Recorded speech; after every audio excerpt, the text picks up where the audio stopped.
This is Daniel Posney, and this is Shifting Perspectives. And today we're going to talk about migraines. And a good thing I don't get those very often. In fact, I think it's been years since I had a migraine. But man, when I've had a migraine, it's so debilitating. If you're watching this video, you probably had migraines before, maybe much worse than I've had them. But even just having one migraine, I really felt like if I could just remove my head, it would make things better. And it was that painful. It just, oh, it's amazing how much pain you have to endure with something like that. And it would be there for hours, and then for me it would be gone. And luckily I didn't have them weekly, but I've talked to people that have had migraines for years, or they get them every week or sometimes every day. It's insanity. That would just drive me just completely insane to have that kind of pain. But people are resilient and strong, and they move through it. But what I want to talk about is resolving the metaphysical reason for that migraine. And apparently there's medications you can take for that, but wouldn't it be great to actually solve the problem and not just work on the symptom? So there's a physiological thing going on that causes the migraine to happen, but there's also some kind of emotional, metaphysical reason why this is happening. And this is what I've come up with. So first of all, it's a lot of pressure, and you can think about when the words that I use really fits with the migraine. There's pressure in the migraine, but there's also pressure in your life. There's pressure for you to take on additional responsibilities that really aren't yours to take on. You're taking on problems that aren't yours to solve, but there's this outer thing where you just want to help people, and you have this service attitude, and you just want to help people. But look at why you're doing that and what that's doing to you. That's causing you a lot of stress, a lot of overwhelm. But there's this thing about you're getting something from it. So stick with me. And I know this may be triggering for the people that really think of themselves as a really nice person, and yet they get these migraines. So if there's this resistance to being driven, if there's this resentment, so you got to always help these people. Why can't these people figure this out? I can't believe what an idiot this person is. I got to go do this for him. Oh, this is my job. That kind of thing. That's what drives this pressure inside of you. And it's this ongoing story that your mind is giving you, that you are responsible for everyone else's fixing whatever. Also, there's a little piece in there about sexual fears. If you have any sexual fears, it's also related to migraines. Heavily about boundaries. That if you think about the migraine, there's this lack of flow, blood flow going on in your body, and buildup of pressure. And it has something to do with boundaries in your body, but also boundaries in the metaphysical and in your emotional. So someone that's always going outside and helping everybody and taking on responsibility and talking about these problems with other people, and all that kind of stuff. There's boundaries that are being crossed, and when you cross boundaries into someone else's sovereignty, you also don't know how to protect your own boundaries with saying yes when you mean to say yes, and saying no when you mean to say no. So what usually happens with someone like this is they're saying yes to so many different things and don't know how to say no. And if you really look into that, the reason why you don't say no is because, oh my gosh, if you ever said no, then someone wouldn't love you, wouldn't think highly of you, wouldn't think that you could be counted on the next time. And you're not going to be that person that they name your name and say, well, Daniel, he really helped me out. you know, and you kind of go, well, it was nothing. But, that stuff feels good to the ego and to the psyche. But after a while, you just kind of count on that, and it gets to be very overwhelming. So if you're the person that feels like you need to save and rescue and help other people, that's kind of the summary of that part. That builds up into anger and bitterness and resentment and that kind of thing. And just There's no relief for that, and it's just this built up of pressure. If you're the kind of person that is irritated by everything and everyone, that's kind of what I was kind of trying to put across, is that that kind of person is just irritated with people. I can't believe they can't get their shit together. That's the kind of person that has a buildup of frustration and resentment and overwhelm inside of them, because everything affects you, and you talk about everything. You talk about it with other people, and it just builds up. If you have stress to perform and please others, that's what we're talking about.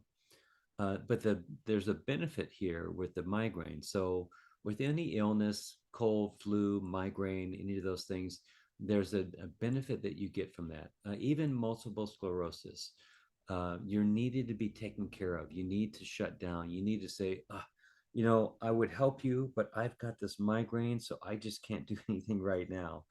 And what a blessing. Then you like inside is going, oh, I got out of that one.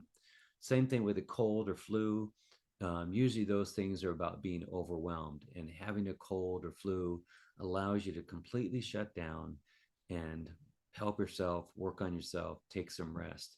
But with a person that's kind of addicted to this, they'll get halfway done with their migraine or their cold or flu, and they'll say, okay, I'll push through. And that just kind of creates more of that. So, here are some reliefs and solutions for this. If you don't want to stick with medications that you could be on for the rest of your life, or that could have some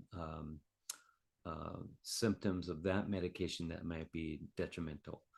So this is a relief, and it's for if you're in the moment and you've got a migraine and you're looking for something right now.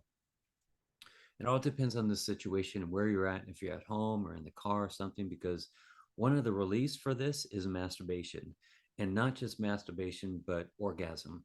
So there's a relief in the pressure that's built up in you, and it may not, be the right time if your migraine is so crazy that you can't even get into masturbation and can't get to an orgasm, then that's not going to work for you. But that is one of the solutions, that there's this complete relief and let go in the orgasm. The other one is lavender essential oil, that really helps out headaches, and I would try that too. And then the other one is caffeinated coffee, and that is supposed to uh, thin your blood and cause more flow in your body, so your blood starts flowing more because it's got caffeine in it, and maybe that would help. If it was me, I would try all three because it's like you would try anything to just get rid of that migraine. If you could knock yourself out, man, I was always, if I could just somehow someone just hit me so hard and knock myself out. I'm not proposing that, but that's how desperate you can get. But the real solution to this is to solve the problem at the cause and not just the symptom. So what I'm just talking about there is the symptom, but the cause is deal with people loving you or hating you. So whether someone thinks you're the greatest supportive, giving angel, or the worst asshole that doesn't give a rip about anybody, or about this person. So you got to let all that stuff go. How anyone builds you up or how anyone tears you down. And I remember being really intensely in that no matter what someone said about me, good or bad, I said, basically, thank you for your opinion, or, I appreciate your opinion. But don't let yourself get so built up about what people think good about you, and don't let them tear you down because they think that you're the worst thing. Everybody has to deal with their own reactions. And I've heard it said that someone's opinion about you is a dream that they are having about you.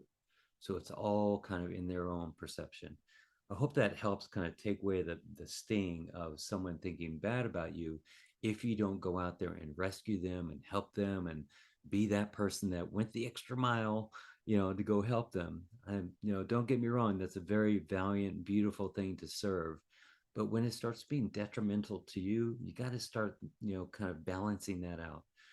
Um, The other thing is letting go of controlling or trying to control people's reactions or opinions of you. So that comes in like someone says something and you just want to agree with them, but you don't really agree with them. So you say all these things in a roundabout way so that you're not quite agreeing with them, but you're also introducing this other thing, and you're just not clear with it. You've got an opinion that's completely opposite of their opinion because you're worried about losing this friend or having them be angry at you or losing, something from this person. So you can't go through life. I've tried it. You can't go through life and just try and always ease the reaction of people. Just make sure that everybody's just calm and everybody doesn't have a reaction with anyone, especially not you. So you can have this like go between mentality where you're always trying to soften things with everybody, and like you're the referee kind of thing. Let go of that. And the more that you do that, the more that you allow yourself to be authentic and be real. And the problem with the person that is the people pleaser and always the doing for other people, there's a bunch of things that are wrong with that they're not beneficial. You don't let someone fix their own problems. So it's a very disempowering thing sometimes for someone to always fix your problems. The other thing that can happen is that as someone sees this other person, like you, maybe, or like me, as always the do-gooder and taking on everybody's responsibilities, there's people that see that on the outside and they start to believe that they're not doing enough because of your actions. So you're having these other people. I know that's their own work, but there's a wake that you're creating that is detrimental, not beneficial to other people. You built yourself up into this great person, and then you're kind of setting the bar so that other people feel like they need to do the same thing. And if you have kids, think about what you're doing for your kids. If you want to send them a message of being a good person and giving and all that, that's fine. But if you're experiencing negative um, symptoms from that, then you don't want your kids to kind of copy exactly what you're doing. So just kind of have a time. It's a time to kind of get honest with yourself and really look inside. Why am I doing this? Am I getting something from this? And what is it creating? And all this doing, is it making me overwhelmed? And is this the reason why I'm getting migraines? And could I live a joyful life and happiness and pulling myself back and really not having that affect me so deeply what people think about me? And I don't mean to kind of say, well, I don't give a shit about what that person thinks. I'm talking about just pulling back with softness and balance instead of being hard and saying, well, I don't care what people, I'm just not going to do that for anyone anymore. I don't get any appreciation. That's just becoming hard, and that's not really solving the problem. The problem is that you're getting something from being this way, and you're getting detrimental or not beneficial physiological effects. So, time to go, you know what? I think I should just pull back a little bit with love and still be a giving, loving person that's concerned about other people. But first, I need to be concerned about myself and pull back some. And if people don't understand that, and if I get a reaction from someone, that's not really my responsibility. So you say it in kind of that tone. It's not really my responsibility, and you know, they'll let them deal with that, and I'll deal with my own stuff. So one more thing that I want to give you. So this is the Louise Hay book, and she has an affirmation here about migraines. So she says similar thing: dislike of being driven, resisting the flow of life, and sexual fears. Uh, the affirmation is: I relax into the flow of life and let life provide all that I need easily and comfortably. Life is for me. I'll read that one more time. I relax into the flow of life and let life provide all that I need easily and comfortably. Life is for me. That's it. Thank you for watching, listening. Bless you. Thank you.